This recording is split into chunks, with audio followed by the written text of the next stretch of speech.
السلام عليكم ورحمة الله وبركاته. شلونكم أحبة المتابعين؟ إن شاء الله تكونون بخير يا رب. كثير من متابعيني طلبوا مني نوع عجانة أعلن لهم عنها حتى يشترونها ويستفادون منها من زمان، لكن أبدا ما قدرت أعلن عن أي عجانة. لكن اليوم أتاحت لي الفرصة أن أعلن عن هاي العجانة ألمانية الصنع من شركة سيلفر كوك. طبعا هذه العجانة ممتازة جدا، سرعات بها 8 سرعات، شاشة ديجيتال،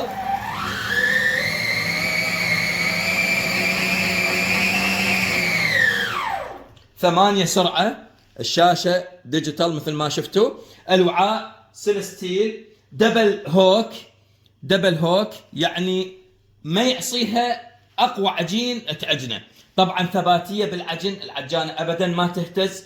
ان شاء الله بالايام القادمه راح نسوي لكم وصفاتنا اللي هي بالمعجنات، وراح نستخدم هذه العجانه، وراح تشوفون شلون راح يكون استعمالها وشنو النتيجه مالتها. هنا احبه المتابعين حتى اوضح لكم شنو يعني دبل هوك.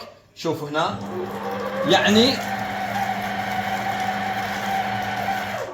يعني اقوى عجين راح تلابسه بشكل طبيعي، ماكو تظل انت تحرك بسباتوله او بيدك او بخاشوقه.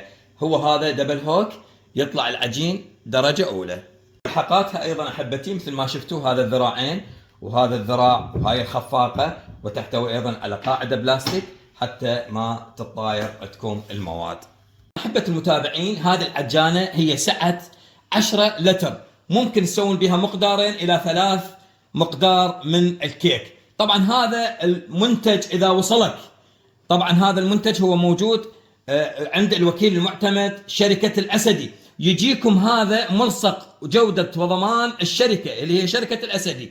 إذا وصلكم هذا المنتج بدون هذه الملصق أبدا لا تستلمونه، لأن هذا الملصق يضمن لكم لمدة سنة. العجانة إذا عطلت راح يصلحونها لك ويرجعوها، وإذا ما قدروا يصلحونها راح يستبدلونها بعجانة جديدة. وراح أترك لكم أرقام شركة الأسدي حتى تطلبون من عنده هذا المنتج. ومع تحياتي لكم، أنا أخوكم عبد الله العنزي.